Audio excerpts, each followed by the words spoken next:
Përshëndetje të nderuar miqtë e mi. Pra njush do të vim me një histori ditën e sotme që do t'ju përlot të gjithëve. Sakrifica e një gruaje shqiptare, sakrifica e një nëne shqiptare, sakrifica e një bie shqiptare.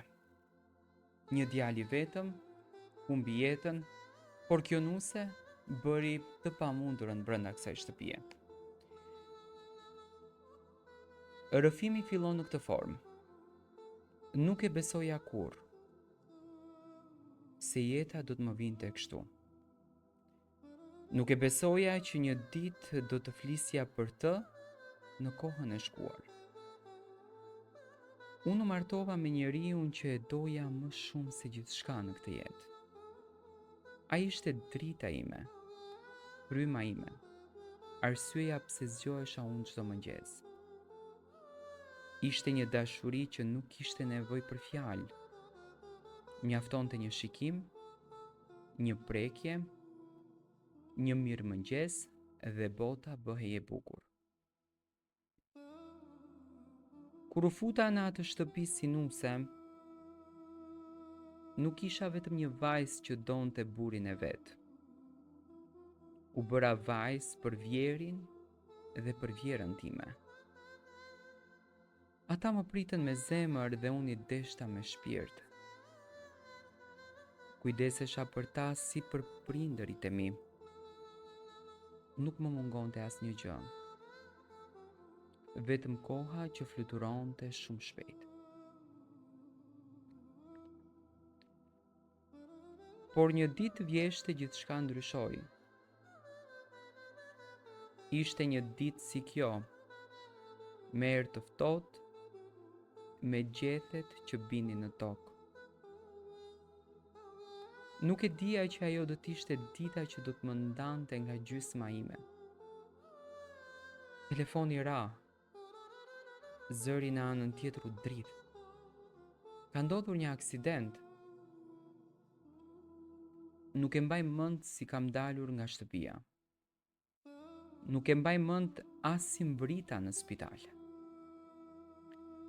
Vetëm I kujtoj duart e mia që po dridheshin. Sytë e mi që nuk besonin. Ai, burri im, dashuria ime, s'kishte më frym. Atë ditë më dukej sikur dielli nuk do të linte më. Si t'jetosh pa gjysmën tënde? Si të marrësh frym kur ajri të mungon?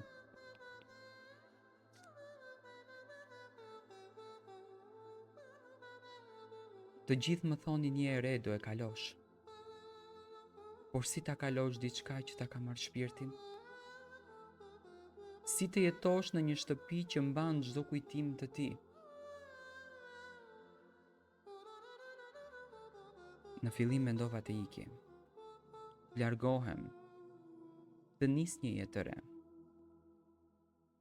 Por çdo herë që I shihja sytë e vjerës sime, e ndjeja sikur I shihja sytë e tij.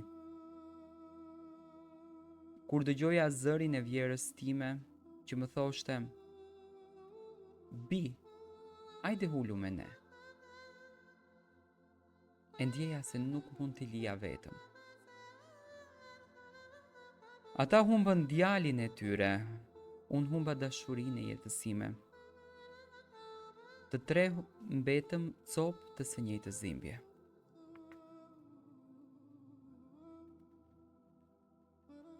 Vendosa që të qëndroja. Po, të qëndroja në shtëpinë e burrit tim. Të jem për ta si bia që nuk e patën kurrë. Të ruaj shtëpinë tonë, kujtimet tona dhe dashurinë që ai e la pas. Çdo mëngjes zgjohem, përgatis kafen dhe shikoj nga dritarja.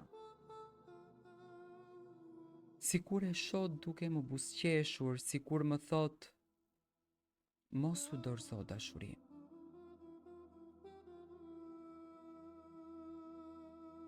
Jeta nuk më dha drejtësi, por më dha forcën. forcën për të duruar, për të falur, për të kujtuar pa u thyer.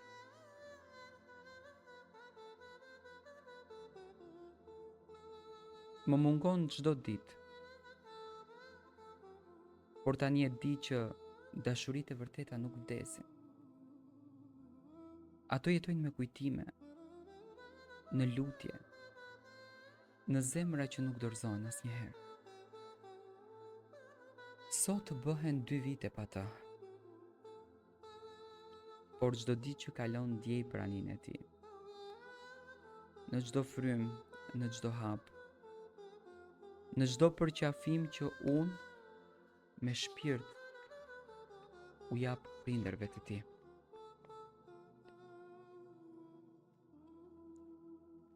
Sepse unë nuk jam vetëm nusja që humbi burin. Unë jam gruaja që ruan dashurinë e tij të gjallë. Në çdo lutje, në çdo lot me buzëqeshje, sepse dashuria vërtet nuk vdes kurrë. Të gjithë më thonin pse ri këtu, pse nuk del. Shikoj jetën tënde, ti e re, do martohesh, do ndërtosh familje, po si mund të lija vjerën dhe vjerin tim vetëm, të cilët çdo ditë po u digjet shpirti për të birin e tyre.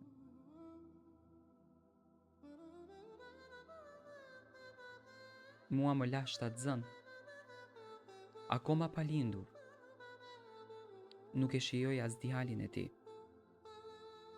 Dhe unë mendova që kujtimi më i bukur për këtë familje dhe sprova që më erdhi mua duheshte të qëndroj. Të lindi djalin, të rritet ai djal, të kënaqë gjyshërit, por edhe të mbaj hapur derën e shtëpisë së babait. Që dera e shtëpisë së babait të mos mbyllet kurrë. Edhe pse jemi me dhimbje, por ka 2 vite që kjo derë e shtëpisë së rinë e hapur. Dhe do të rri gjithmonë. Unë dua t'i them vjerës time që e dua si nën, e dua si shoqe, si motër, vjerin e dua si baba.